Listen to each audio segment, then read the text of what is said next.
My name is Rachel Martinez, and at 28 years old, I made the mistake of believing my stepfamily might finally accept me at my mother's 60th birthday dinner. For 21 years, I'd been the unwanted stepchild she'd inherited along with my father's estate, tolerated but never loved. But when the waiter placed a $4,100 bill in front of me while my siblings applauded mockingly, I did something that would change everything. That humiliating night at La Bernardine would lead to federal courtrooms, buried secrets worth millions, and a lesson I'll never forget about the price of begging for a seat at the wrong table. If you're watching this, let me know in the comments if you've ever had a moment that made you stop seeking approval from people who never wanted to give it, and like and subscribe for more stories. The invitation arrived on a Tuesday, tucked between bills and grocery store circulars. Rachel Martinez stood in her modest apartment's narrow hallway, staring at the cream-colored envelope with her mother's return address embossed in gold. Her hands trembled slightly as she opened it, though she couldn't say whether from anticipation or dread. "You are cordially invited to celebrate Margaret Henderson's 60th birthday," the card read in elegant script. La Bernardine Restaurant, Saturday, November 18th, 7 p.m. Formal attire requested. Rachel read it 3 times before setting it on her kitchen counter. 5 years. It had been 5 years since the last family gathering she'd attended, a Christmas dinner that ended with her leaving in tears after her stepbrother Jake had jokingly given her a gift-wrapped box containing a photo of the family with her face cut out. Her mother had laughed it off as harmless fun. Yet here she stood, 28 years old, successful enough in her marketing career, living independently in Brooklyn, and still feeling that familiar pull toward a family that had never truly wanted her. She picked up the invitation again, running her finger along its gilded edge. Maybe this time would be different. Maybe turning 60 had softened her mother's heart. Maybe, after all these years, there might finally be room for her at the table, not just physically, but emotionally. Rachel spent the next 2 weeks preparing. She had her favorite black dress dry cleaned, the one that made her feel confident without trying too hard. She searched 3 different stores before finding the perfect gift, a vintage pearl brooch from the 1960s, the decade her mother was born, from an estate sale in Manhattan. It cost more than she should have spent, $300 that could have gone toward her student loans, but she wrapped it carefully in silver paper with a burgundy bow. The night of the dinner, Rachel stood before her bathroom mirror, applying mascara with practiced precision. Her dark hair, inherited from her late father, fell in soft waves past her shoulders. She had his eyes too, deep brown with flecks of gold that caught the light. Sometimes she wondered if that's why her mother could barely look at her, if she was too much of a reminder of the man who died when Rachel was 7, leaving behind a daughter from his first marriage who needed a home. The cab ride to La Bernardine took 40 minutes through Saturday evening traffic. Rachel clutched her small purse and the gift box, watching Manhattan's lights blur past the window. She rehearsed conversations in her head, safe topics that wouldn't lead to conflict. Her recent promotion, the weather, asking about her mother's garden. She wouldn't mention her father. She wouldn't bring up the past. She would be pleasant, gracious, invisible if necessary. La Bernardine's entrance was intimidating in its understated elegance. Rachel had Googled it beforehand. 3 Michelin stars, $300 prix-fixe menus, the kind of place where Wall Street executives celebrated their bonuses.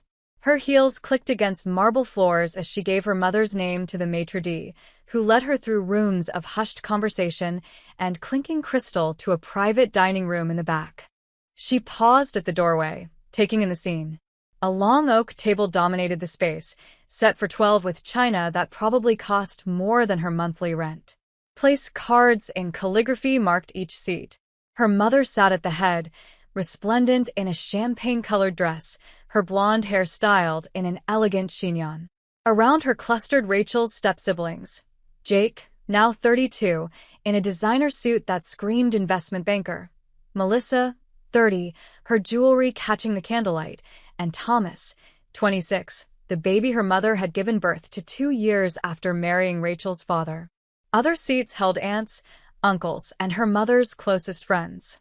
Rachel's eyes swept the table, searching for her place card. She found it at the far end, tucked next to Great Aunt Edith, who was 93, and mostly deaf. Rachel. Her mother's voice carried across the room, acknowledging her presence without warmth. You made it. Happy birthday, Mom, Rachel said, approaching with her gift and a tentative smile. She'd practiced saying Mom in the mirror, trying to make it sound natural after years of the word feeling like broken glass in her mouth. Margaret barely glanced at the gift box Rachel extended. Just put it with the others, dear, she said, waving toward a side table already piled with packages. Rachel noticed the other gifts were much larger, wrapped in department store paper with elaborate bows. Jake must have seen her looking because he leaned back in his chair with that familiar smirk. At least you got a seat this time, he said, loud enough for the nearby relatives to hear. Don't get too comfortable, though. We weren't sure you'd actually show. Melissa giggled, that tinkling laugh that had tormented Rachel through her teenage years. Remember when she tried to sit in the family photo at Mom's 50th? The photographer had to reshoot everything. That was a misunderstanding, Rachel said quietly, her cheeks burning. She remembered that day perfectly, how the photographer had naturally assumed she belonged in the immediate family photo. Her mother had said, "Oh no, she's my husband's from before. We'll do a separate one with her later." They never did. Rachel made her way to her assigned seat, trying to maintain dignity as conversations resumed around her. Great Aunt Edith patted her hand kindly, but immediately launched into a story about her cat's digestive issues that would continue, uninterrupted, for the next 20 minutes. The wine came first, a Chateau d'Yquem that Jake made sure everyone knew cost $500 a bottle. Rachel noticed her glass was filled last, and less full than the others. She sipped it slowly, the sweetness almost cloying on her tongue. So, Rachel, Uncle Robert called from across the table. Still doing that, what was it, social media thing? Marketing, Rachel corrected. I actually just got promoted to senior account manager. How nice, her mother said in a tone that suggested it was anything but. Though I don't understand why you needed all that college for posting on Instagram. Melissa's influencer friend makes 6 figures just taking selfies. Melissa preened. She has 2 million followers now. I'm thinking of starting my own lifestyle brand. With a trust fund money, of course, Jake added with a laugh. Must be nice to have options. Rachel bit her tongue.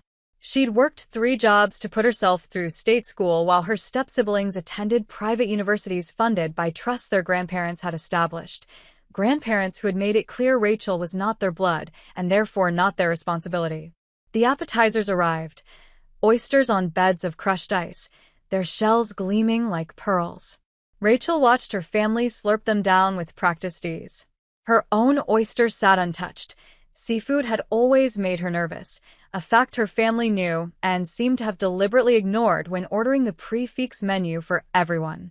Rachel doesn't eat oysters, Thomas announced, as if just remembering. She's always been particular. Picky, Melissa corrected. Remember when she refused to eat the foie gras at Christmas? That was because I was vegetarian then, Rachel said.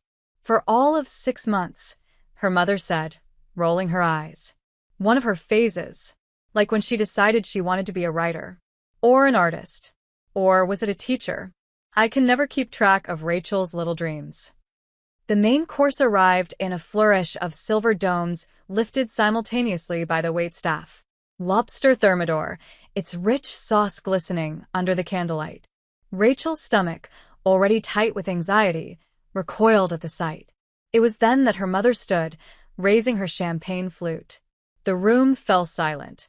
I want to thank you all for coming tonight, Margaret began, her voice carrying the practiced tone of someone comfortable with attention.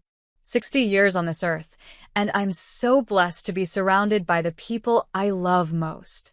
She turned to Jake, my firstborn, following in his grandfather's footsteps on Wall Street. Jake raised his glass with a cocky grin. My beautiful Melissa, with her eye for fashion and grace. Melissa beamed. And my baby Thomas, the doctor. Thomas actually blushed at this, medical school still a fresh achievement.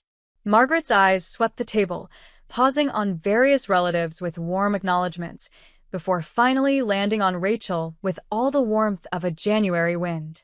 And, of course, she continued, Rachel joined us as well. The dismissal was so casual, so practiced, that it took Rachel a moment to process it. Joined us. Like she was a plus one, a last-minute addition, an afterthought that required acknowledgement, but not celebration. To family, Margaret raised her glass higher. To those who carry my blood, my legacy, my name. To the children who have made me proud every single day of their lives. The room erupted in cheers and clinking glasses. Rachel raised her own glass numbly, the crystal heavy in her hand.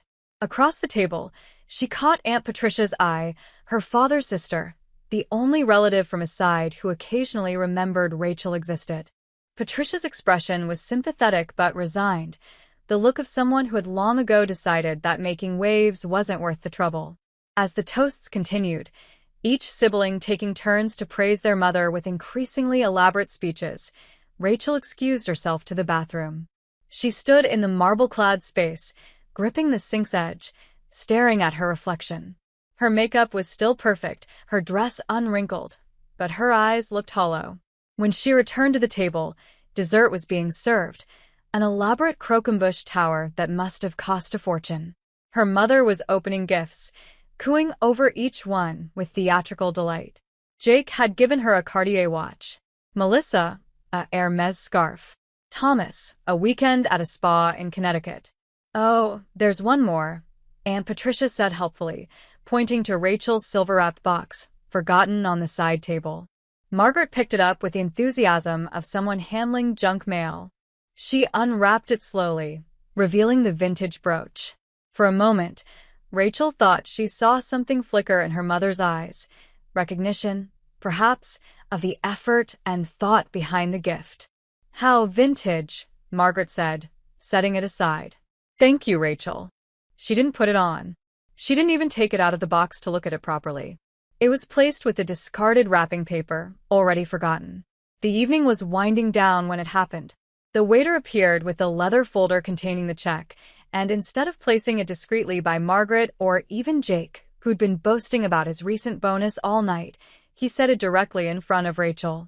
The table went quiet. Rachel opened the folder, her eyes widening at the total, for $1,100. Oh, her mother said with a smile that didn't reach her eyes. Didn't I mention? Since you're doing so well with your little promotion, we thought you might like to treat the family for once. Consider it your gift to me. The silence that followed was deafening for exactly 3 seconds before Jake started a slow clap. Finally contributing to the family. About time. Melissa joined in the applause, and soon half the table was clapping mockingly. Rachel sat frozen, the check in her hand, her mind racing. $4,000. That was 2 months' rent. Her emergency fund. The money she'd been saving for a car. Unless, of course, you can't afford it, her mother added, voice dripping with false concern.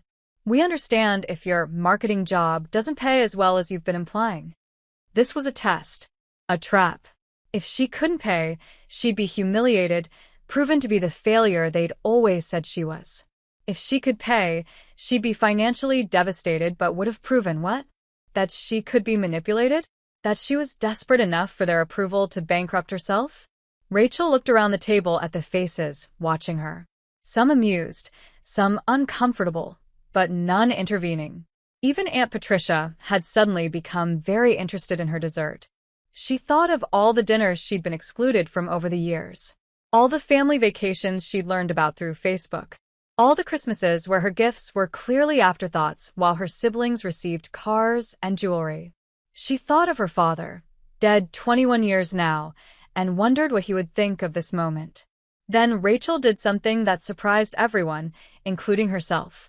She pulled out her credit card, placed it in the folder, and handed it back to the waiter with a steady hand. Happy birthday, Mom, she said quietly, her voice carrying a strength she didn't feel. I hope it was everything you wanted.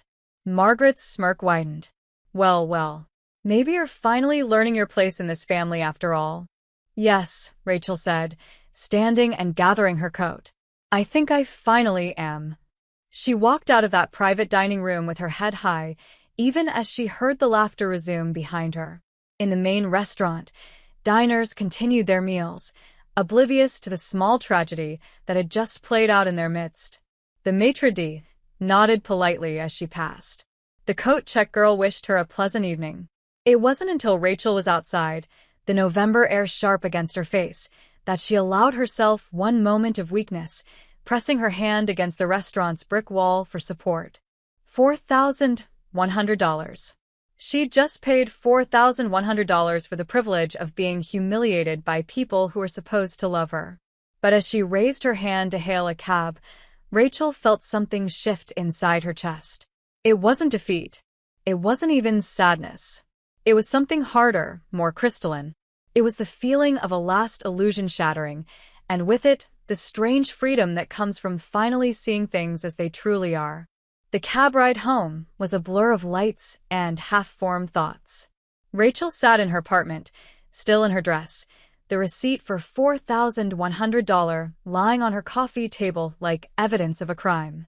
She stared at it for a long moment before walking to her bedroom closet, reaching for the shoebox on the top shelf, the one she never opened unless she needed reminding of who she really was. Inside were photographs, yellowed at the edges, most featuring a man with dark hair and kind eyes. Her father, Daniel Martinez, gone before she'd had the chance to really know him. But there were letters too, written in his careful script, dated from the weeks before his death, when he'd been in the hospital. She'd been too young to read them then. Her mother, her real mother, who died when Rachel was 3, existed only in a few faded snapshots. Rachel picked up one of the last photos taken of her and her father together. She was 6, grinning gap-toothed at the camera, sitting on his shoulders at what looked like a carnival. He was already thin then, the cancer having taken its toll, but his smile was genuine. 6 months later, he'd married Margaret Henderson, a widow with 3 young children, thinking he was securing Rachel's future. 3 months after that, he was dead. She remembered the day she arrived at Margaret's house, her house now, supposedly 7 years old, clutching a purple suitcase that contained everything she owned, standing on the porch of the Colonial in Westchester that would never truly be home. Margaret had answered the door in a black dress, her morning attire as perfectly coordinated as everything else about her. "The social worker said you'd be coming today," she'd said, not "welcome home," or "I'm so sorry for your loss," or even "come in, you must be tired." Just an acknowledgement that Rachel's arrival had been foretold, like bad weather. Jake had been 11 then, already tall for his age, with his mother's sharp features and calculating eyes. He looked at Rachel's suitcase and laughed. "Is that all you have? Even our dog has more stuff than that." Melissa, 9 and already perfecting her mother's mannerisms, had wrinkled her nose. "She's going to live here? In our house?" Only Thomas, 5 years old and still innocent of the family dynamics, had shown any kindness. "Are you my new sister?" he'd asked, and before anyone could correct him, Margaret had said firmly, "No, Thomas. She's just going to be staying with us for a while." A while had turned into 11 years. Those early months were the hardest.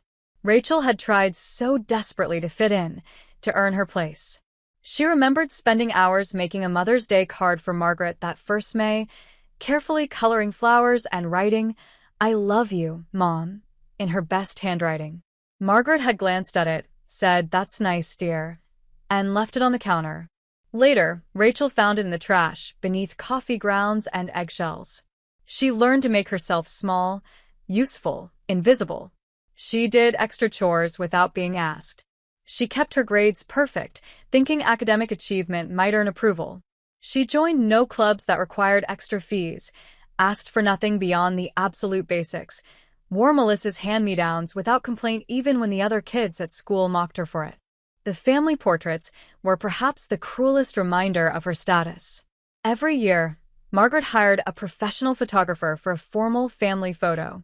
Rachel would watch them pose, Margaret-centered, her children arranged around her like satellites, while she was tasked with holding the photographer's extra equipment or keeping the dog entertained. Once, when she was 12, the photographer had assumed she was part of the family and started to position her in the frame. Margaret's voice had cut through the studio like a blade.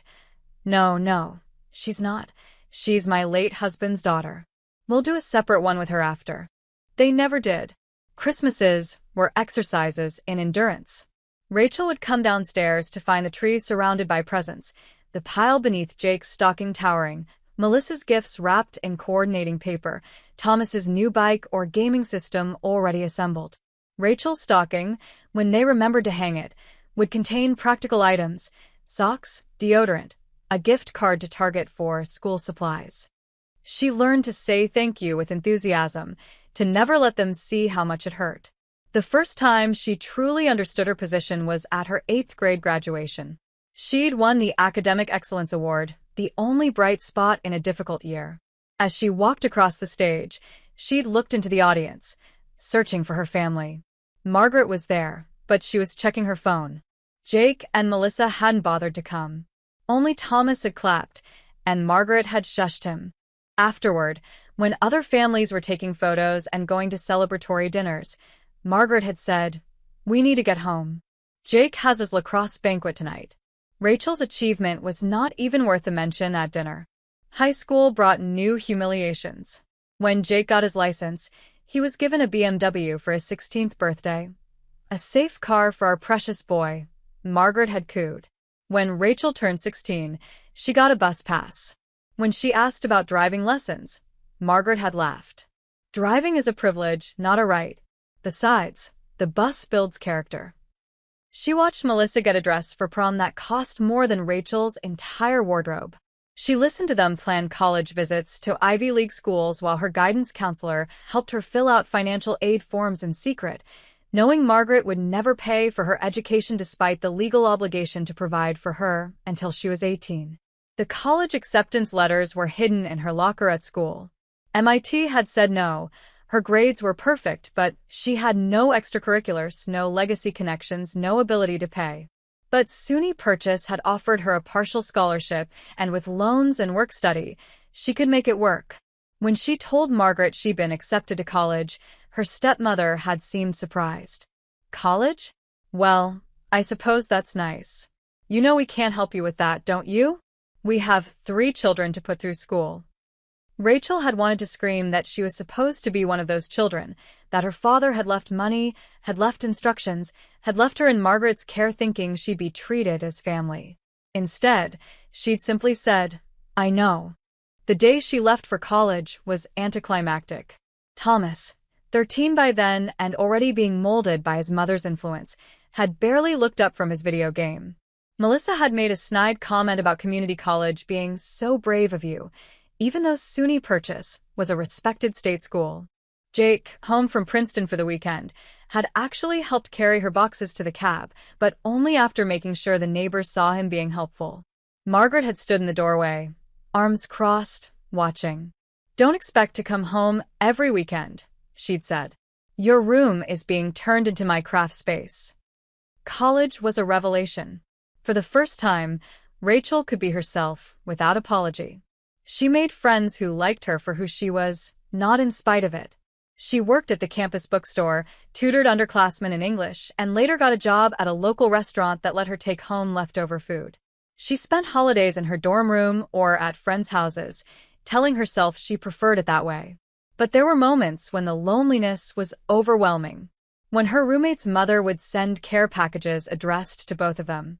When she'd see families at graduation, proud parents taking 1,000 photos, and she'd stand alone in her cap and gown, taking a selfie to mark the occasion.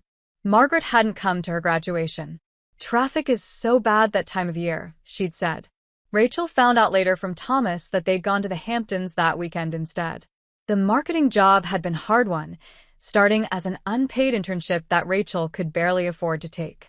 She'd lived on ramen and hope, building her portfolio, networking relentlessly, turning her outsider status into a strength. She understood audiences others overlooked, could speak to the margins because she'd lived there her whole life. When she'd gotten her first real paycheck, she'd cried in the bathroom stall at work. It wasn't much by New York standards, but it was hers, earned without help or connections or family money.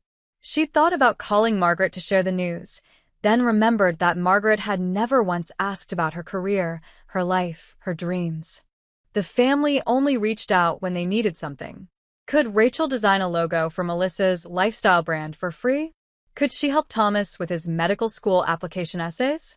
Could she contribute to Jake's investment fund that was sure to triple everyone's money? She'd said no to all of it, each refusal met with accusations of selfishness, of not understanding family, of being ungrateful for all they'd done for her. What had they done for her? The legal minimum, and grudgingly at that. Fed her, housed her, clothed her in cast-offs and resentment. They'd fulfilled the letter of her father's will while violating its spirit with every cold shoulder, every excluded celebration, every reminder that she was a burden they'd inherited along with his assets. Rachel pulled out one of her father's letters, dated 2 weeks before his death. My darling Rachel, if you're reading this, it means I couldn't keep my promise to watch you grow up. I'm so sorry, baby girl. But I need you to know that you are loved, you are wanted, and you are enough, just as you are. Margaret has promised to take care of you, to raise you as her own. I know it won't be easy. Blending families never is, but I believe in time, you'll find your place there. Be patient with them, and with yourself. Remember that you carry my strength in you and your mother's grace. You are not alone, even when it feels that way. You never will be. All my love, Dad. Rachel pressed the letter to her chest, feeling the weight of her father's misplaced trust. He'd believed Margaret would honor her promise. He died thinking his daughter would be safe, loved, part of a family. Instead, she'd been an unwanted inheritance, a living reminder of the man Margaret had married for security, not love. The birthday dinner invitation had felt like a chance to prove something, to them, to herself. That she'd survived their neglect and thrived despite it. That she was worthy of a place at their table. That 21 years after her father's death, she might finally be seen as family. Instead, she'd paid $4,100 to learn what she should have accepted long ago. Some tables would never have a place for her, no matter how much she paid for the privilege of pulling up a chair.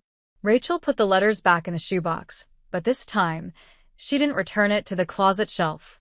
She placed it on her dresser, in plain sight, a reminder of where she came from and who had truly loved her. Tomorrow, she'd have to figure out how to cover the credit card bill, how to rebuild her savings, how to move forward from this latest wound. But tonight, she sat with her ghosts and her grief, finally understanding that the family she'd been chasing had never existed. The cruelty wasn't new, it was just finally honest. And perhaps there was a strange mercy in that, in having the last of her illusions stripped away so cleanly. Her phone buzzed with a text from Jake. Thanks for dinner, sis. Maybe next time you can afford somewhere nicer. Rachel deleted it without responding. She was done begging for scraps of affection from people who had made it clear she was nothing more than an obligation they'd never wanted. The girl who'd stood on their porch 21 years ago with her purple suitcase and her desperate hope was finally, truly gone. In her place sat a woman who understood that sometimes the only family worth claiming is the one you choose for yourself. And Margaret Henderson and her children? They just made Rachel's choice remarkably, brutally clear. Rachel was halfway through the restaurant's main dining room, her legs moving on autopilot toward the exit, when she heard it, a voice, clear and authoritative, cutting through the ambient murmur of dinner conversation. Excuse me, what did you just say to her? She froze. The voice was coming from behind her, from the direction of the private dining room she'd just fled. Other diners were turning to look, their forks suspended midway to their mouths, sensing drama unfolding. Rachel turned to see a man in his 60s standing in the doorway of the private room, his silver hair immaculate, his charcoal suit clearly bespoke. His face was flushed with indignation, and he was staring back into the room where her family still sat. I beg your pardon? Margaret's voice carried out, pitched high with offense. This is a private family matter. Private. The man stepped fully into the main dining room, his voice rising. Madam, when you humiliate someone loudly enough for neighboring diners to hear every word, you forfeit the right to call it private. Rachel stood frozen as the man walked toward her, his expression softening as he approached. Behind him, she could see Jake standing in the doorway, his face red, with Melissa peering around his shoulder. Are you all right? The man asked quietly when he reached her. Rachel's voice failed her. She could feel the entire restaurant watching. Who the hell do you think you are? Jake had followed them out, his investment banker bravado on full display. You have no right. I'm someone who just watched a family treat one of their own like garbage, the man interrupted, his voice steady but forceful. I'm someone who listened to a mother deliberately exclude her daughter from a toast. I'm someone who saw you all applaud mockingly when she was handed a bill she clearly wasn't expecting to pay. She's not. Melissa had joined them now, her voice shrill. You don't understand the situation. She's not really family, she's just… Just what? The man's eyes were steel. Just a young woman who clearly came here hoping to be included? Just someone who brought a carefully wrapped gift and tried to smile while you all took turns cutting her down. By now, Margaret had emerged, her face a mask of controlled fury. Sir, I'm going to have to ask you to… To what? Leave. The man pulled out his phone. Shall I share the video I took of your charming toast with the social media followers of my firm? I'm sure they'd be fascinated to hear how Margaret Henderson treats her late husband's daughter. That is who she is, isn't it? I heard one of you mention that. The color drained from Margaret's face. You recorded? That's illegal. In a two-party consent state, perhaps. But New York is a one-party consent state, and I was part of the environment where your cruel performance took place. He turned back to Rachel. You don't have to stand here and take this. Would you like to leave? Rachel found her voice. Yes. Then let's go. He offered her his arm, a gesture so gentlemanly and protective that tears pricked her eyes. As they walked toward the exit, he called back over his shoulder. I hope you all enjoy the rest of your celebration. I'm sure the taste of cruelty pairs wonderfully with your overpriced wine. The cool November air hit Rachel's face as they exited onto the street. She gulped it gratefully, her hands shaking as the adrenaline caught up with her. Thank you, she managed. You didn't have to. Yes, I did. The man's voice was firm. I was at the next table with my wife. We heard everything. She wanted to intervene sooner, but I kept hoping your family would come to their senses. He pulled out a business card. My name is William Chun. I'm a senior partner at Chun, Hartley and Associates. Rachel looked at the card. The firm name was familiar. They handle high-profile estate and family law cases. You're a lawyer? For 40 years now. His expression was kind but serious. I don't usually insert myself into strangers' affairs, but what I witnessed tonight… He shook his head. It brought back memories. I was a foster child, you see. Bounced between homes where I was tolerated but never wanted. I know that particular kind of cruelty intimately. I'm sorry, Rachel said automatically. Don't be. It made me who I am. It also made me promise myself that if I ever had the power to help someone in a similar situation, I would. He gestured to a town car idling nearby. That's my driver. Can we give you a ride home? Rachel hesitated, her New York instincts warring with her emotional exhaustion. That's kind, but… My wife is in the car, he said, understanding her hesitation. And I promise no obligation. Just a ride home, and perhaps a conversation about your options, if you're interested. Rachel looked back at the restaurant, where she could see Jake and Melissa through the window, probably spinning the story to make her the villain. She thought of the $4,100 charge that would hit her account tomorrow. Okay. Thank you. The car was warm and smelled of leather. William's wife, an elegant black woman with silver streaks in her natural hair, immediately reached for Rachel's hand. I'm Denise, she said. I wanted to throw my wine at that horrible woman. William had to physically restrain me. Despite everything, Rachel found herself almost smiling. That would have been something to see. Where do you live, dear? William asked, and Rachel gave the driver her Brooklyn address. As they drove, the story spilled out of her. Not just tonight, but years of it. Her father's death, the promise Margaret had made, the systematic exclusion and emotional abuse. Denise made sympathetic noises while William listened with a focused attention of someone taking mental notes. Your father, he said finally. Did you ever see his will? Rachel shook her head. Margaret handled everything. I was 7. And she became your legal guardian? Yes. The court approved it. My father had no living relatives except a sister in California who couldn't take me. William and Denise exchanged a look. Rachel, William said carefully, I don't want to give you false hope, but stories like yours, sometimes there are discrepancies in how estates are handled. Would you be interested in looking into it? I can't afford. Pro bono, William interrupted. I take on a certain number of cases each year without charge. Consider it my way of balancing the scales. He pulled out another card, writing something on the back. This is my direct line. Think about it. No pressure. They pulled up outside Rachel's building, a worn brownstone that had been converted into small apartments. Rachel looked at the card in her hand, then at the couple who'd shown her more kindness in an hour than her family had in 21 years. Why? She asked. Really, why would you do this?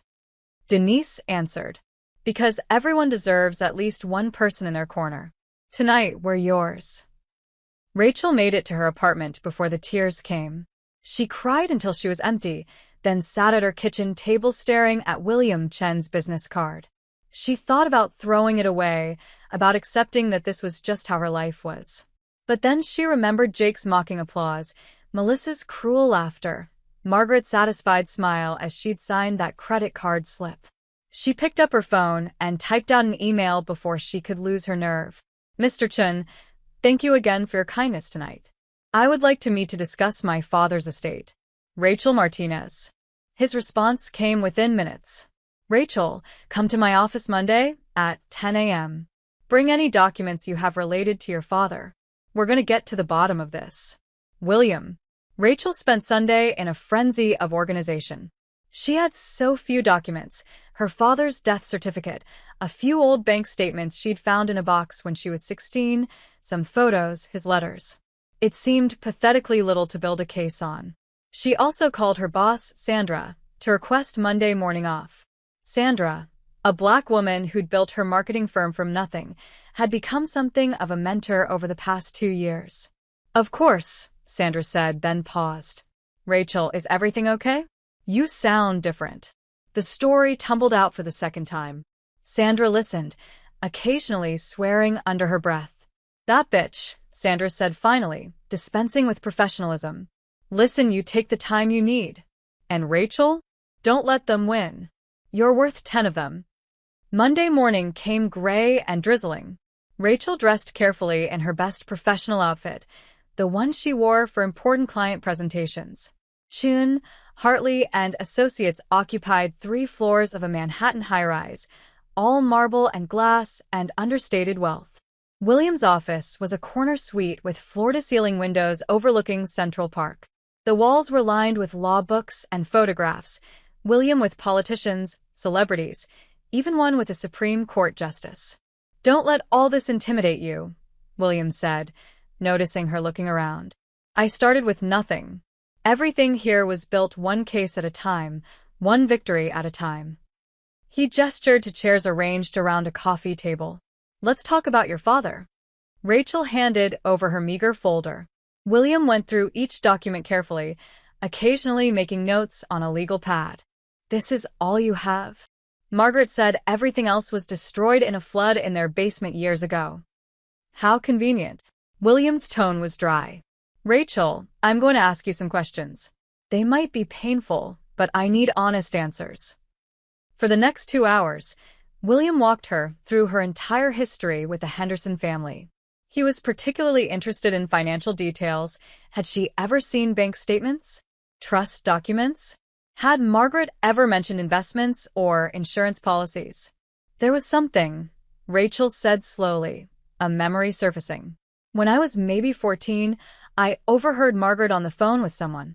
She was angry, saying something about that girl's money and how it was legally theirs now. When she saw me, she immediately ended the call. William's eyes sharpened. Interesting. Rachel, I'd like to do some investigating. Estate records are public, but getting the full picture might take some digging. Are you prepared for what we might find?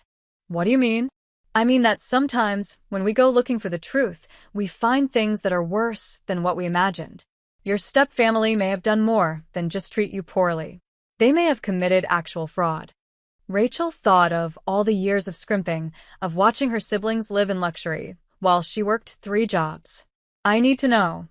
William smiled, the expression transforming his stern face. Good. Denise says I have a weakness for fighters. She's right. He pressed his intercom. Marie, can you get me everything on the estate of Daniel Martinez, died March 2003? And see if Judge Patterson can fit me in for lunch this week. He turned back to Rachel. I'm going to need a few weeks to investigate properly. In the meantime, document everything. Any interaction with your family, any memories that surface, any documents you might find. And Rachel? They're going to know something's happening once I start making inquiries. Are you prepared for that?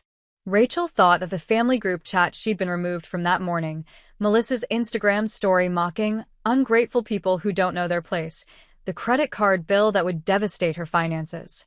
They've already done their worst, she said. William's expression suggested he doubted that, but he nodded. We'll be in touch soon. Walking out of the building, Rachel felt something she hadn't experienced in years. Hope. Not for reconciliation. That dream was dead. But for answers. For justice. For the first time in her life, someone with power was in her corner. Her phone buzzed with a text from an unknown number. This is Thomas. Mom's really pissed. What did you do? Rachel deleted it without responding.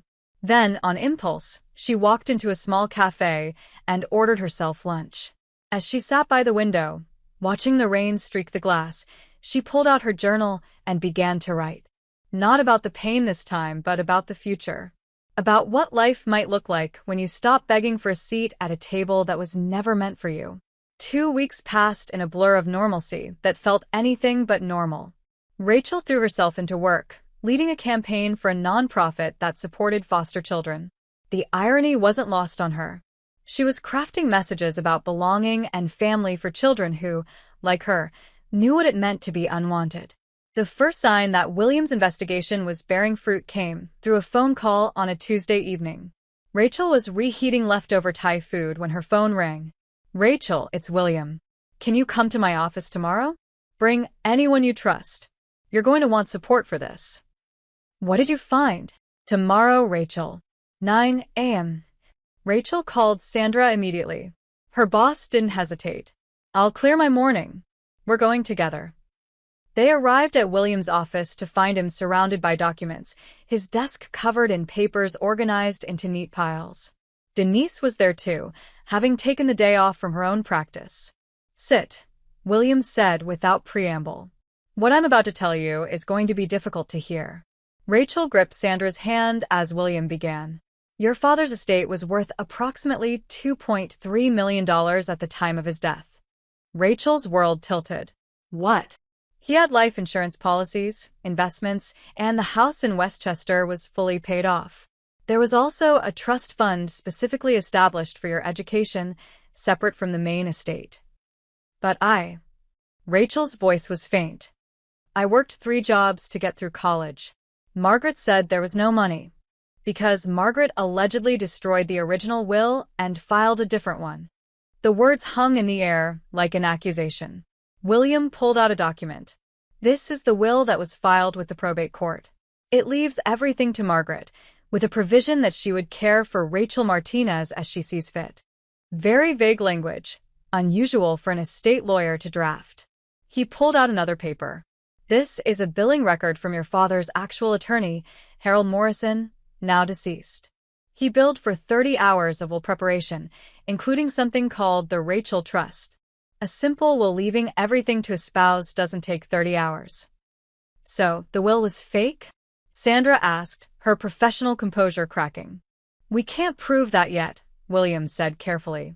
But I found something else. Harold Morrison's paralegal, Janet Webb, is still alive. She's in a nursing home in Connecticut. I visited her last week.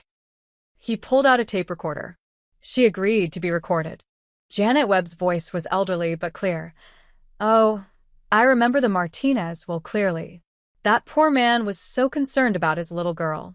He set up an education trust that Margaret couldn't touch, had to go directly to Rachel at 18. And the house was to be sold with half going to Rachel when she turned 25. He made Margaret sign papers agreeing to it all. She was furious, I remember. Said it wasn't fair to her own children. Rachel was crying now, silent tears streaming down her face. She stole it. She stole my father's money and made me feel grateful for scraps. There's more, William said gently. Your father had a life insurance policy separate from the estate. $500,000, with you as the sole beneficiary. The insurance company has record of it being claimed when you turn 18. But I never. Someone forged your signature. The check was deposited into an account that was immediately closed. The money vanished into Margaret's accounts through a series of transfers. The room was silent except for Rachel's ragged breathing. That's fraud, Sandra said flatly. That's federal crime-level fraud. Yes, William agreed. It is. Rachel stood abruptly, pacing to the window. 21 years. 21 years of being told she was a burden, of watching her siblings get cars and trips and designer clothes, of Margaret's sneering reminder that Rachel should be grateful for the bare minimum. The house, she said suddenly, turning around. They still live in that house. The house my father paid for. Worth approximately $1.8 million in today's market, William confirmed. And my college trust? Should have been at least $200,000 based on the billing records. Enough for any school you wanted. Rachel thought of the rejection letter from MIT, of crying in her high school guidance counselor's office because she couldn't afford application fees for multiple schools. I want to destroy them, she said quietly, and the room seemed to hold its breath. I want them to feel what I felt. All of it. William nodded slowly. We can pursue criminal charges for the fraud. We can also file a civil suit for the stolen inheritance. But Rachel, once we start this, there's no going back. They'll fight. It will get ugly. It's already ugly, Rachel said. She pulled out her phone, showing them the latest family group message that Thomas had screenshot and sent her. Margaret, that ungrateful bitch is trying to cause trouble. If anyone hears from her, don't respond. She's probably having another one of her attention-seeking episodes. Jake, she's lucky we don't sue her for emotional distress. Ruining Mom's birthday like that. Melissa, I always knew she was trash. Dad should have left her at social services. They've spent my entire life making me feel worthless, Rachel said.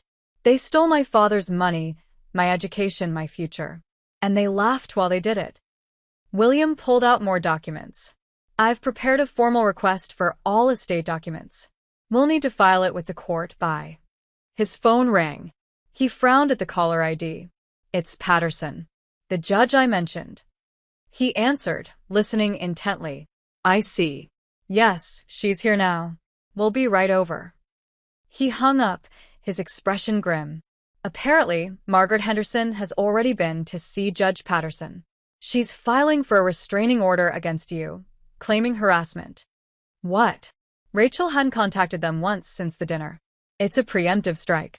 She must have gotten wind of our investigation. William was already packing documents into his briefcase. We need to go to court. Now. The courthouse was a blur of marble and fluorescent lights. Rachel found herself in a small courtroom, Margaret and her children on one side, Rachel and her team on the other. Margaret was dressed in conservative widow's weeds, a calculated choice that made Rachel's stomach turn. Your Honor, Margaret's lawyer, a sharp-faced woman in her 50s, began, my client has been subjected to a campaign of harassment by Ms. Martinez, culminating in her attempting to extort money from the family by making false claims about inheritance. That's a lie. Rachel started to stand, but William's hand on her arm stopped her. We have evidence, the lawyer continued, that Ms. Martinez has been spreading malicious rumors about the family, has hired a lawyer to harass them with baseless claims, and has threatened to destroy them. How did they know she'd said that? Rachel looked around wildly, then noticed Jake smirking while holding his phone. They'd been recording at William's building. Someone in the lobby, maybe, or even outside.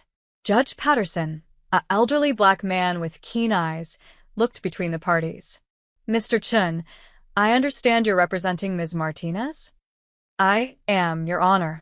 and we'd like to present evidence that this restraining order is merely an attempt to prevent my client from recovering stolen inheritance." "Allegedly stolen," Margaret's lawyer interjected. "Your Honor," William continued smoothly, "we have documentation suggesting that Ms. Martinez's father's will was falsified and that substantial funds meant for my client were misappropriated." The judge's eyebrows rose. "Those are serious allegations." "Ridiculous allegations," Margaret stood, her voice trembling with manufactured emotion. "I raised that girl when no one else would take her. I fed her, clothed her, gave her shelter for 11 years. And this is how she repays me? With lies and greed. You stole from me." Rachel couldn't hold back anymore. "My father left me money for college, for a life, and you took it all." "Your Honor, she's hysterical," Margaret's lawyer said smoothly. "This is exactly why we need the restraining order." Judge Patterson held up a hand for silence. "I've heard enough. I'm not granting the restraining order at this time. However," he looked at Rachel, "I'm ordering both parties to refrain from contact except through legal counsel. Mr. Chen, if you have evidence of financial impropriety, file your motions properly. Mrs. Henderson, if these allegations prove to be false, you'll have grounds for a defamation suit. But if they prove to be true..." He let the sentence hang. Outside the courthouse, Margaret approached, her children flanking her like bodyguards. "You think you're clever," she hissed, all pretense of the grieving widow gone. "But you're forgetting something. I have resources. I have connections. You're still just the unwanted girl with her dead father's eyes, playing at being important." "Mom," Thomas said uncomfortably, "there are people watching." Margaret straightened, pasting on a smile for the passing strangers. But her eyes remained cold as she whispered, "You should have stayed grateful for the scraps. Now you get nothing." As they walked away, Melissa called back, "Hope you enjoyed paying for dinner. Consider it your last family gathering." William watched them go with a thoughtful expression. "They're scared. That performance in there? That was desperation." "They didn't seem scared," Rachel said, exhausted. "Trust me. I've been doing this for 40 years. When people lead with threats and restraining orders, it's because they know they're guilty." He smiled grimly. "We're going to nail them to the wall, Rachel. Every penny they stole, every document they forged, every lie they told. It's all going to come out." That night, Rachel sat in her apartment, the adrenaline finally wearing off. Her phone had been silent all day, no texts from Thomas, no snide messages from Jake or Melissa. For the first time in her life, the silence from her family felt like freedom rather than rejection. She pulled out the photo of her father, studying his face. "I'm fighting for us, Dad," she whispered. "For both of us." Her laptop dinged with an email from William. "Rachel, Janet Webb has agreed to testify. She has copies of her notes from your father's will preparation. The real war starts now." Rachel closed her eyes, feeling the weight of 21 years of injustice pressing down on her shoulders. But underneath that weight, something else was growing, a spine of steel, forged in the fires of neglect and betrayal. Margaret Henderson had created her own worst enemy, a woman with nothing left to lose and everything to gain. The girl who had paid $4,100 for the privilege of being humiliated was gone. In her place stood someone harder, sharper, and absolutely determined to reclaim what was stolen from her. The real war was indeed about to begin. The office of Harold Morrison's former practice was now a yoga studio, but Rachel stood outside the building anyway, William beside her, staring up at the third-floor windows where her father had once sat planning her future. "He came here every week for 2 months, William said, reading from Janet Webb's notes. "Sometimes with you. She remembered you had a purple stuffed rabbit." "Mr. Bunny," Rachel whispered. She'd forgotten about Mr. Bunny, lost in the move to Margaret's house like so many other pieces of her early childhood. They were meeting Janet Webb in person today at the Willowbrook Senior Care Facility in Stamford. The drive-up was quiet, Rachel processing everything she'd learned while William made calls to his investigator. Janet Webb was 83, sharp-eyed despite her age, sitting in a wheelchair by the window of the common room. Her face lit up when she saw Rachel. "Oh, my dear, you look just like him," she said, reaching for Rachel's hands. Daniel would be so proud of the woman you've become. You remember my father? Remember him? Honey, he was all I could talk about for months after. Such a devoted father, and so young to be dying. Janet's eyes misted. He brought you in once. You sat on the floor of the conference room coloring while we worked on trust documents. You kept bringing him pictures you'd drawn. Rachel's throat tightened. I don't remember that. You were so young. But your father, he planned everything so carefully. He knew Margaret wasn't warm. He'd only been married to her for 3 months, you know. A rush thing, he admitted. He was desperate to ensure you'd have a mother figure. Janet shook her head. He had doubts near the end. Asked if he could add more protections, make the trust harder for Margaret to access. But he was too sick by then to come back in. William leaned forward. Janet, you mentioned you kept copies of your notes? Oh, yes. Harold always said I was too meticulous, but you never know when documentation might matter. She gestured to a box beside her chair. My nephew brought these from my storage unit when you called. Everything from 2002 to 2003 is there. William opened the box carefully, pulling out yellowed legal pads covered in shorthand. May I have these transcribed? Of course. There's something else, Janet said, her voice dropping. After Daniel died, Margaret came to the office. This was maybe 2 weeks after the funeral. She was with a different lawyer, someone Harold didn't recognize. They wanted all the original documents. Harold refused at first, said copies would suffice, but she got aggressive. Threatened to report Harold for malpractice, said he'd taken advantage of a dying man. Harold was close to retirement, didn't want trouble. He gave her everything. Including the original will? William asked. Everything. And then, strange thing, Harold's office was broken into about a month later. Nothing stolen except files. The Martinez files were among them. Janet squeezed Rachel's hand. I kept my notes in my home office. That's the only reason they survived. They spent 3 hours going through Janet's meticulous records. The trust for Rachel's education had been ironclad, supposedly. $250,000 set aside, to be managed by a third-party trustee until Rachel turned 18. The house was to remain in Rachel's name with Margaret having right of residence until Rachel turned 25, at which point it would be sold and proceeds split 60-40 in Rachel's favor. This is enough, William said quietly. This is more than enough to prove fraud. Back in the car, Rachel was silent until they hit the highway. She planned it. From the beginning, she planned to steal from me.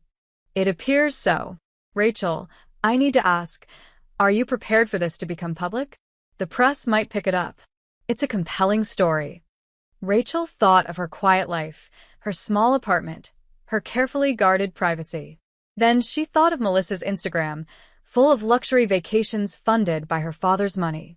Jake's LinkedIn, boasting about his investment prowess with capital he'd never earned. Margaret's Facebook, presenting herself as Mother of the Year. Let them all know who they really are, she said. The next day, William filed the formal complaint with the probate court. By afternoon, Rachel's phone was exploding with calls from numbers she didn't recognize. She let them all go to voicemail until she heard Thomas's message. Rachel, what the fuck have you done? Mom's lost it. She's destroying things, screaming about Dad, your dad. Jake's calling his lawyer friends. Melissa's having a meltdown about her reputation. Call me back. Please. I didn't know. About the money, I mean. I didn't know. Rachel didn't call back. But she did text Sandra. They know. The complaint was filed. Sandra replied immediately. Good. Stand strong.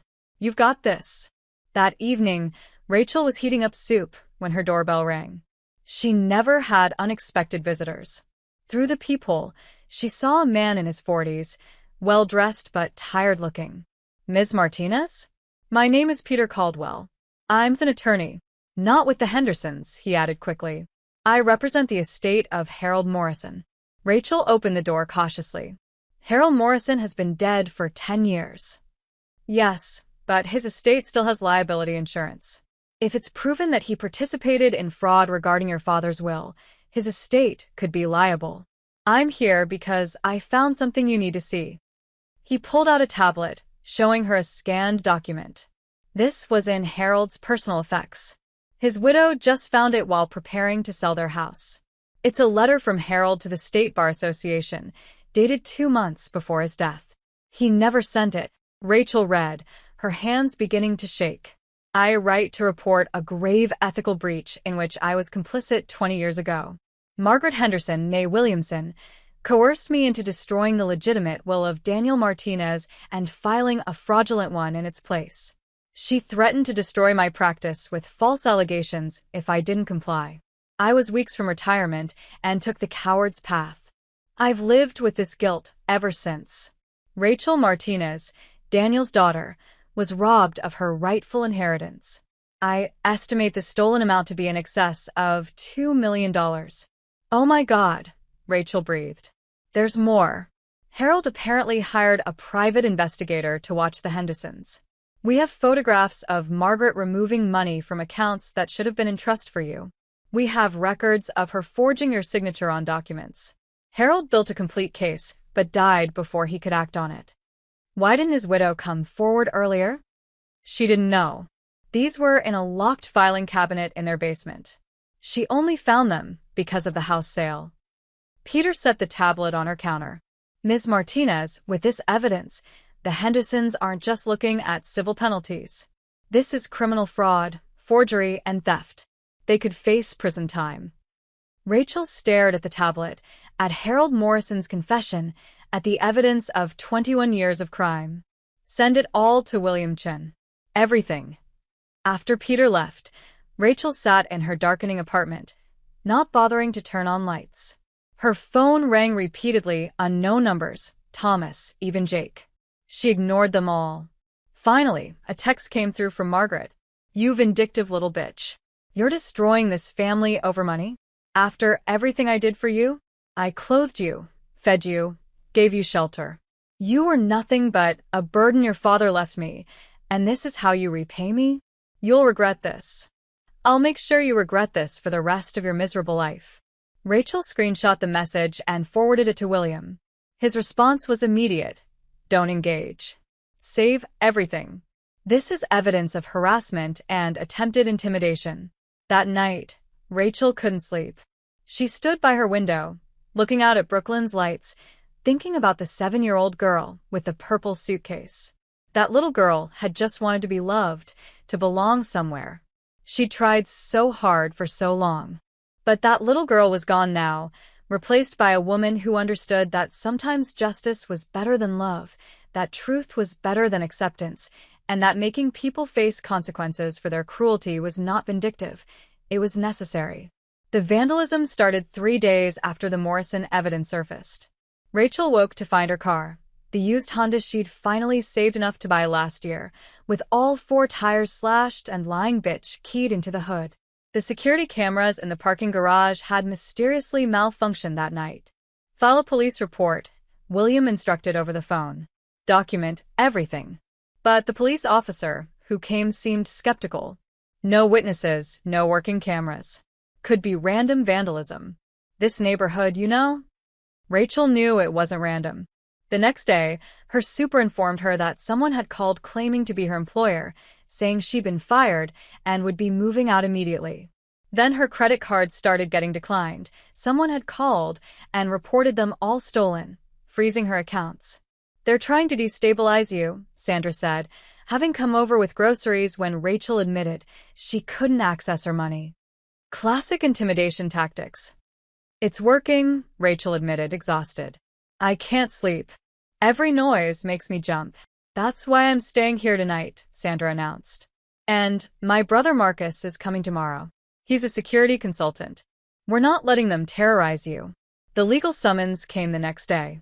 The Hendersons were countersuing for defamation, emotional distress, and malicious prosecution. The amount they were seeking, $5 million. It's a slap suit, William explained at an emergency meeting.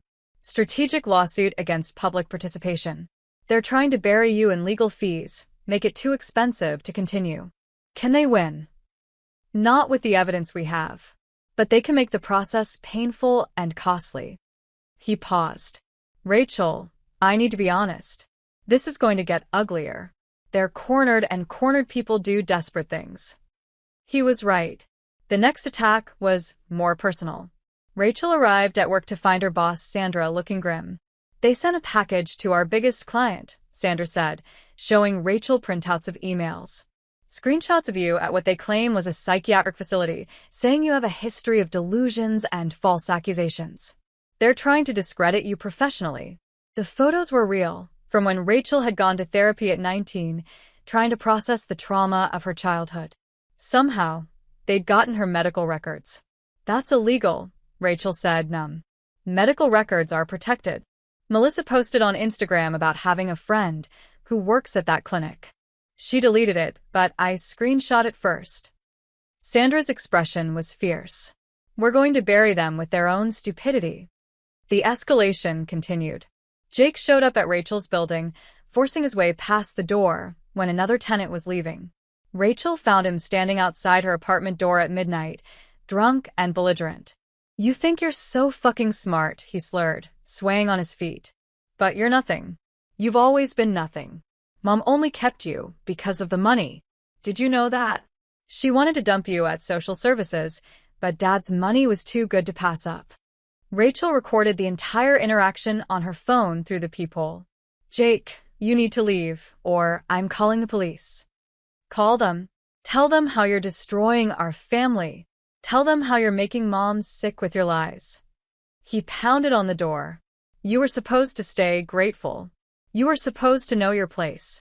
When the police arrived, Jake tried to claim Rachel had invited him, but the building's security footage proved otherwise. He was arrested for criminal trespassing and drunk and disorderly conduct. The mugshot made it onto social media within hours. Margaret's response was swift and vicious. She held a press conference on the steps of her church, dressed in conservative mourning clothes, tears streaming down her face. I took in my husband's daughter when no one else would, she told the gathered reporters. I raised her as my own, despite having 3 children to care for. And now, she's fabricating these horrible lies, trying to destroy our family out of greed and spite. She's always been troubled, always needed special attention. We tried to help her, but some people can't be saved from their own darkness. The video went viral. #GoldDiggerDaughter started trending. Rachel's Instagram filled with death threats and hate messages. Someone leaked her address online, and protesters, actually paid actors, Williams' investigator discovered, showed up outside her building with signs reading, "Respect your mother," and "Greed is a sin." But Margaret had made a crucial mistake. In her tearful performance, she'd said, "We never took a penny of her father's money. Everything went to her care, as it should have." William was ecstatic. She just lied on camera, under oath of public statement. "We can prove every dollar they took. This is perjury, fraud, defamation. She just handed us ammunition." The court hearing for the criminal fraud charges was set for the following month. In preparation, William had Rachel go through every memory, every incident, every moment of financial deprivation while her siblings lived in luxury. "Remember," he said, "you're not on trial." They are. But it didn't feel that way when Rachel's entire life became public fodder. Someone, likely Melissa, based on the writing style, started a blog called The Real Rachel Martinez, filled with twisted versions of every mistake Rachel had ever made. The time she'd snuck out at 16 became a pattern of deception and rebellion. Her college job at a bar became evidence of alcoholism. Her brief relationship with a married man she hadn't known was married became home-wrecking behavior. Thomas finally reached out with a different tone. "Rachel, I found something. In Mom's office. Pictures of legal documents she was burning in the fireplace last week. I took photos before she destroyed them all. One looked like a trust document with your name on it. I know I have no right to ask, but can we meet? Somewhere public. I need to know the truth." Rachel showed the message to William, who immediately set up a meeting at his office with security present. Thomas arrived looking haggard, 10 years older than his 26 years. "I didn't know," he said immediately. "I swear, Rachel, I didn't know about any of it. Mom always said your dad left everything to her because he trusted her to take care of you. But these... He pulled out his phone, showing photos of partially burned documents. One clearly showed Rachel Martinez Education Trust before the flames consumed it. Why? Rachel asked quietly. Why are you helping me now? Thomas's eyes filled with tears. Because I found out what else they did. Mom and Jake and Melissa. They've been stealing from me too. My trust from Grandma. They've been siphoning money for years, using my signature. If they do it to me, their real family? He trailed off. I'm sorry, Rachel, for all of it. For every time I didn't stand up for you. William immediately documented Thomas's evidence and statement. Will you testify? Yes, Thomas said firmly. They'll disown me, but they already started that when I questioned Mom about Rachel's trust. The family meeting Margaret called that night was secretly recorded by Thomas. The audio was chilling. Margaret, if that little bitch thinks she can destroy us, she's wrong. I've already talked to Dr. Patterson about having her committed for psychological evaluation. A few words about her instability, her delusions. Jake. Mom, we can't just have her committed. Margaret, watch me. I know people. Judges who owe me favors. Doctors who understand family loyalty. Melissa. What about Thomas? He's been acting strange. Margaret. Thomas will fall in line, or he'll find himself cut off like she was. Blood means nothing if you betray family. When William played the recording for the prosecutor, charges were immediately upgraded to include conspiracy and attempted witness intimidation. The war had reached its crescendo. Rachel sat in her apartment, now equipped with new locks and security cameras, surrounded by legal documents and evidence boxes. Her old life, the quiet, desperate hope for family acceptance, seemed like a dream from another person's life. Sandra sat beside her, Marcus keeping watch by the door. You know what the difference is between you and them? Sandra asked. What? You survived their worst and still became someone good. They had every advantage and became monsters. She squeezed Rachel's shoulder. That little girl with the purple suitcase? She won. She grew up, she fought back, and she won. Rachel looked at the photo of her father she now kept on her coffee table, no longer hidden away. Tomorrow, she would face them in court for the preliminary hearing. Tomorrow, the whole truth would begin to come out. Not yet, she said quietly, but soon. Her phone buzzed with a text from William. Get some rest. Tomorrow, we begin the end of their empire. Rachel turned off her phone, finally ready to sleep. The Hendersons had unleashed their worst, had tried to break her as they'd been breaking her for 21 years. But she was still standing. Bruised, exhausted, but standing. And tomorrow, she would walk into that courtroom not as the unwanted stepchild begging for scraps of affection, but as the woman who had survived them all, and who had the evidence to prove what they really were. The courthouse steps were swarmed with reporters. Someone had leaked the story to a prominent legal blogger, and Stepchild stole millions by evil stepmother had become the headline everyone was chasing. Rachel walked through the crowd flanked by William and Sandra, keeping her eyes forward as questions bombarded them. Rachel, is it true your stepmother forged your signature? Mrs. Henderson claims you're mentally unstable. Your response.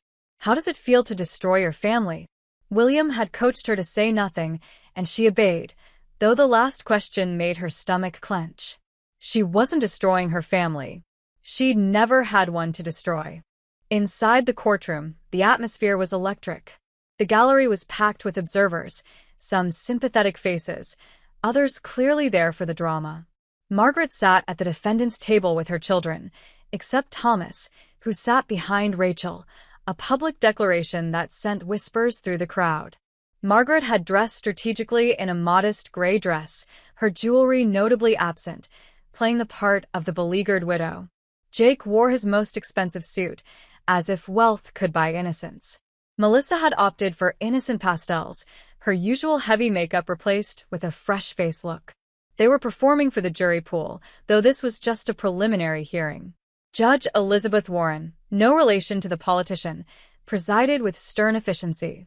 She was known for having little patience for theatrics and less for financial fraud.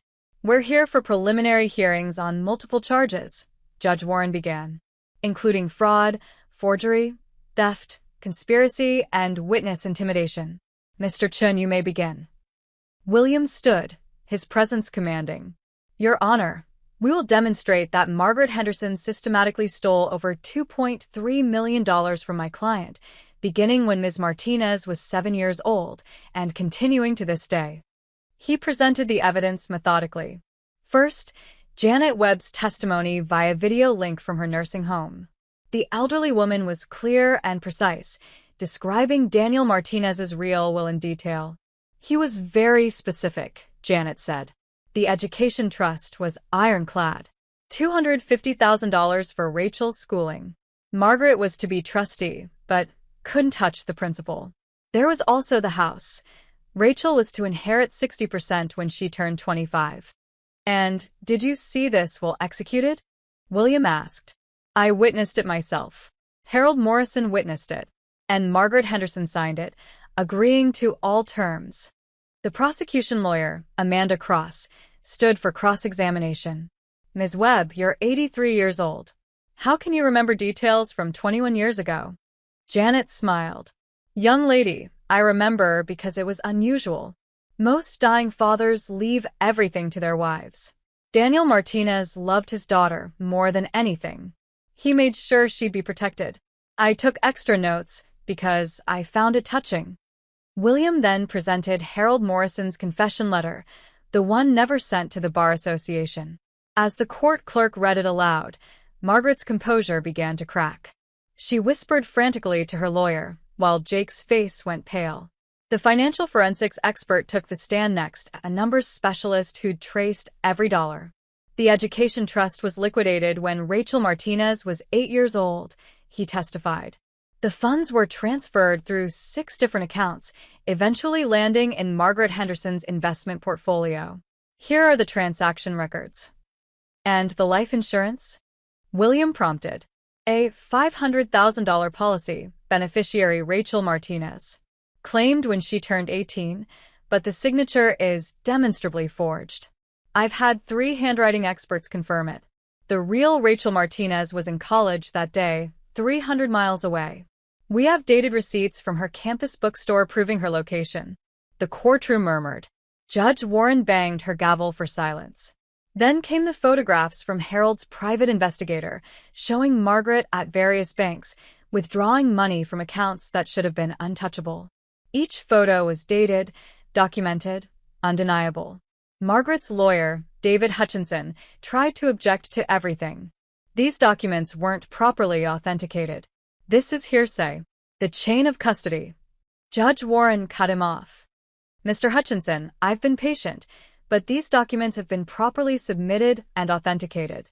Your objections are noted and overruled." It was Rachel's turn to testify. She dreaded this moment, but as she took the stand, she felt oddly calm. William had said to simply tell the truth, and that's what she did. "Can you describe your living situation after your father died?" William asked gently. Rachel's voice was steady. "I was given a small room in the attic. My stepbrothers and sister had bedrooms on the second floor. I ate meals with the family, but was often excluded from restaurants or special occasions because, as Margaret said, money was tight." Was money tight? "They went to Disney World without me the year after my father died. Margaret said they couldn't afford another ticket, but I found out later the trip cost over $10,000. "How did you pay for college?" "Student loans. 3 jobs.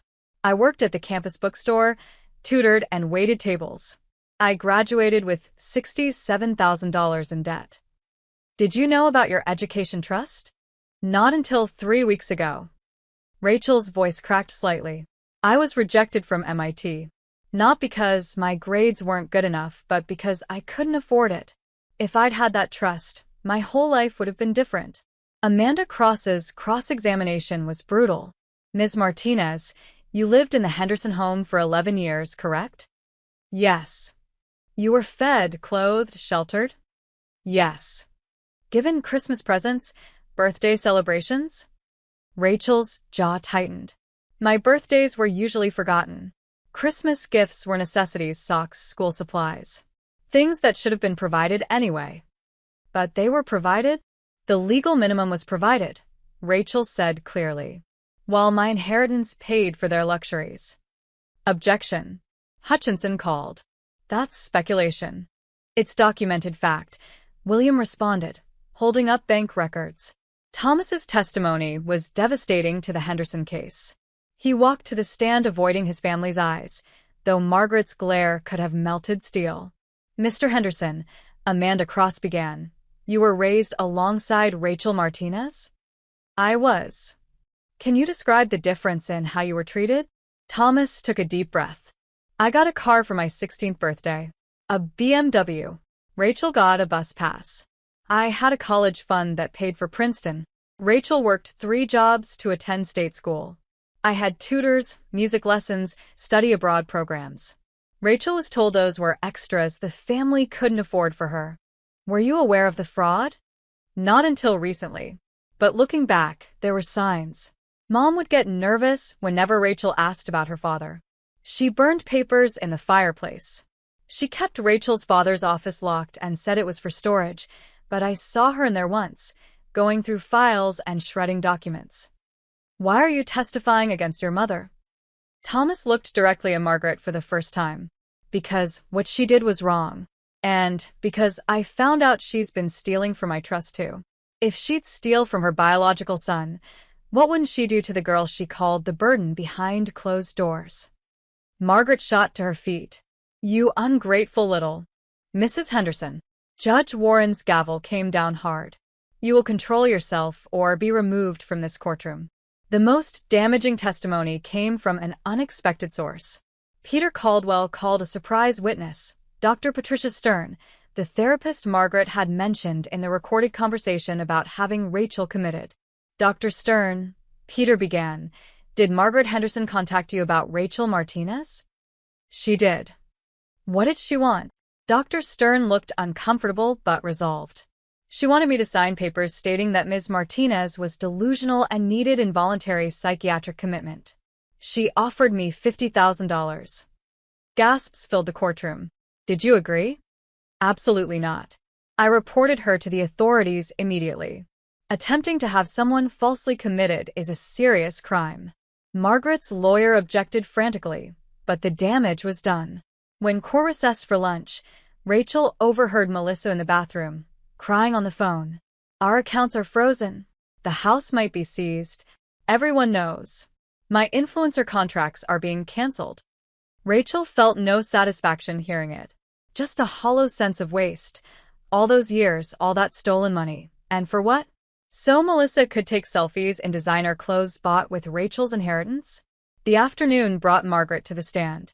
She'd regained her composure, playing the martyred stepmother perfectly. I loved Rachel like my own, she said, tears glistening.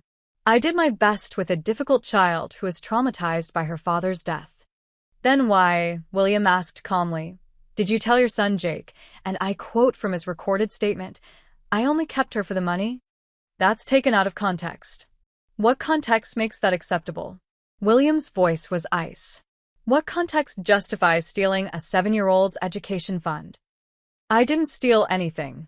The money was used for her care. William pulled up a projection of bank records. These transactions show $250,000 from Rachel's trust funding your kitchen renovation. How is Italian marble countertops care for Rachel? The house needed to be maintained. The house that was supposed to be 60% Rachel's? William didn't wait for an answer. Let's discuss the life insurance. This is your signature authorizing the claim, correct? He showed a document on the screen. I was her guardian. But this is Rachel's signature, is it not? He projected another document. Except Rachel was 300 miles away that day. So either she can teleport or someone forged her signature. Which is it, Mrs. Henderson? Margaret's composure finally shattered completely. You don't understand. I had 3 children to raise. Daniel died and left me with his daughter and barely enough to manage. I did what I had to do. You had $2.3 million, William said quietly. You had more than enough. You just wanted it all. She didn't deserve it, Margaret screamed, standing up. Some bastard child from his first marriage. My children deserve that money. They're legitimate. They're mine. I earned that money by marrying him, by taking her in. It was mine. The courtroom went silent. Judge Warren spoke into the quiet. I believe we've heard enough for today. The verdict came 3 weeks later. Guilty on all counts. Fraud, forgery, theft, conspiracy, witness intimidation, attempted false imprisonment. Margaret Henderson was sentenced to 8 years in federal prison, with mandatory restitution of $2.3 million plus interest and damages. Jake got 3 years for conspiracy and intimidation. His Wall Street career was over before the judge's gavel fell. The SEC had already opened an investigation into his trading practices, suspicious that someone capable of family fraud might have bent rules elsewhere. Melissa received 2 years probation and community service, her influencer career destroyed overnight. The mockery she'd endured online was poetic justice. The same platforms she'd used to flaunt wealth now dissected every designer item she'd ever shown, calculating what percentage was bought with stolen money. Thomas wasn't charged, his cooperation and victim status protecting him. He and Rachel had coffee after the sentencing. I'm sorry, he said for the 100th time. For all of it. You were a child too, Rachel said and meant it. We were all children, raised by a woman who only knew how to love herself. What will you do now? Thomas asked. Rachel had been thinking about that. The house in Westchester was hers now, but she'd already decided to sell it. Too many ghosts. The restitution money, once recovered from the various accounts and assets, would make her wealthy. But wealth had never been the point. I'm starting a foundation, she said, for stepchildren and foster kids aging out of the system. College funds, therapy resources, legal aid for those being abused by guardians. Thomas smiled sadly. Dad would have loved that. Your father wasn't my father, Rachel corrected gently. But Daniel Martinez would have loved it, yes. 6 months later, Rachel stood in a conference room, addressing the first board meeting of the Martinez Foundation for Displaced Youth. Sandra was there as a board member, William as legal counsel, Denise as an advisor. Even Judge Warren had agreed to serve on the advisory committee. We've secured our first 10 scholarship recipients, Rachel announced. All stepchildren or foster youth who've been financially abused by their guardians. One scholarship recipient, a 17-year-old named Marcus, had written her a letter. You showed me that being unwanted by one family doesn't mean you're unworthable. Thank you for fighting. It made me realize I could fight too. The foundation's office was in Manhattan, a small suite with a view of Central Park. Rachel had hung only one photo, her father holding her at age 6, both of them laughing at something off camera. She'd had it restored and enlarged, no longer hiding it in a shoebox. Margaret wrote her a letter from prison, forwarded through William's office. Rachel had debated whether to read it, finally deciding she needed to. Rachel, I suppose you're happy now. You've destroyed everything, taken everything. I want you to know that I don't forgive you. I never will. You were a burden I never wanted, and you've proven exactly what kind of person you are, vindictive, cruel, ungrateful. But I also want you to know something else. Your father talked about you constantly in those last months. Even when he could barely speak, he'd whisper your name. He loved you more than anything, more than me, more than the new family he'd tried to build. I hated you for that. Every time I looked at you, I saw his love for someone else. I'm not apologizing. I did what I did to protect my real children. But perhaps you should know that his last word was your name. Not mine. Yours. Margaret. Rachel read it twice, then put it through the shredder. Margaret still didn't understand. It had never been about making her suffer or taking revenge. It had been about truth, justice, and reclaiming what was stolen, not just money, but dignity, identity, the right to exist without apology. A year after the trial, Rachel was invited to speak at Columbia Law School about financial abuse in blended families. The auditorium was packed. The girl who stood on Margaret Henderson's porch with a purple suitcase 22 years ago just wanted to belong, she began. She spent years trying to earn love that was never available, accepting scraps and calling them enough. But survivors of family abuse need to know, you don't have to earn the right to exist. You don't have to pay for the space you take up in the world. And families that make you feel otherwise aren't families at all. They're simply people you survived. The audience was silent, attentive. She saw several young people wiping away tears. Margaret Henderson stole millions from me, but that wasn't her greatest crime. Her greatest crime was making a 7-year-old girl believe she was worthless, unwanted, a burden. The money can be recovered. Those years of self-doubt, those nights crying into a pillow wondering why I wasn't enough, those can't be returned. She paused, finding Thomas in the audience. He'd come to support her, their relationship slowly healing into something like actual siblings. But here's what I learned. Sometimes the family you're born into is just the people you have to survive to become who you're meant to be. Your real family, the one that matters, is the one you choose. The friends who stand by you, the mentors who believe in you, the strangers who become allies because they recognize your pain. She thought of William and Denise, who'd invited her to Thanksgiving and Passover, incorporating her into their family with ease. Of Sandra, who'd become the protective older sister she'd never had. Of the survivors who wrote to her, sharing their stories, creating a community of the formerly unwanted who refused to remain invisible. The bill for that dinner was $4,100, Rachel continued, and a ripple of recognition went through the crowd. Everyone knew that detail from the news coverage. I paid it to learn the most valuable lesson of my life. Stop paying for the privilege of sitting at tables where you're not wanted. Build your own table instead. The speech ended to thunderous applause. Afterward, a young woman approached her, barely 20, with haunted eyes Rachel recognized. My stepfather controls my mother, she whispered. He's hidden my college fund, says I haven't earned it. Everyone says I should be grateful he hasn't kicked me out. Rachel handed her a Martinez Foundation card. Call us Monday. We have lawyers who can help pro bono. You don't have to be grateful for crumbs. That night, Rachel had dinner with her chosen family, William, Denise, Sandra, Thomas, and surprisingly, Aunt Patricia, her father's sister who'd flown in from California. They'd reconnected after the trial, Patricia full of apologies for not fighting harder for Rachel years ago. I was a coward, Patricia had said. I let Margaret intimidate me. I failed my brother, and I failed you. But Rachel had forgiven her. She was learning that holding on to anger was like carrying Margaret's cruelty forward, letting it poison the future. They ate at a small Italian restaurant, nothing fancy, splitting the bill without drama or calculation. The conversation flowed easily, punctuated by laughter. No one questioned Rachel's right to be there. No one made her feel like an outsider. A toast, William raised his wine glass. To Rachel Martinez, who turned pain into purpose.